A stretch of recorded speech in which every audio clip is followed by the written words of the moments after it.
ঢাকার এক পুরনো মহল্লায় থাকতেন রহিম চাচা, একাকী বৃদ্ধ মানুষ।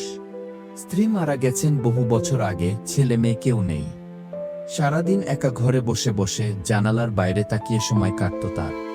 কেউ খোঁজ নিত না, কেউ কথা বলতো না। একদিন রাস্তার ধারে এক আহত কুকুরছানাকে দেখতে পান তিনি। গায়ে রক্ত, হাড় বেরিয়ে আছে, চোখে যেন এক ভয় আর কষ্টের ছাপ। রহিম চাচার মায়া হয়। তিনি কুকুরটিকে বাড়ি নিয়ে এসে ধুয়ে মুছে ওষুধ দিয়ে যত্ন নিতে থাকেন। দিন যায়, সপ্তাহ পেরোয়। কুকুরটা সুস্থ হয়ে ওঠে। রহিম চাচা ওর নাম রাখেন সাধু। ধীরে ধীরে সাধু হয়ে ওঠে। রহিম চাচার ছায়াসঙ্গী, চা বানানোর সময় পাশে বসে থাকে, সকালে হাঁটার সময় সঙ্গ দেয়, রাতে পায়ের কাছে ঘুমায়।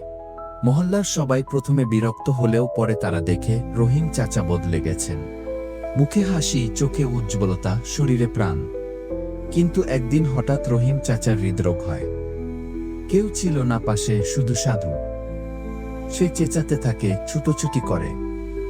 একসময় সে গলা ছেড়ে এমনভাবে চিৎকার দেয় যে আশপাশের মানুষ ছুটে আসে।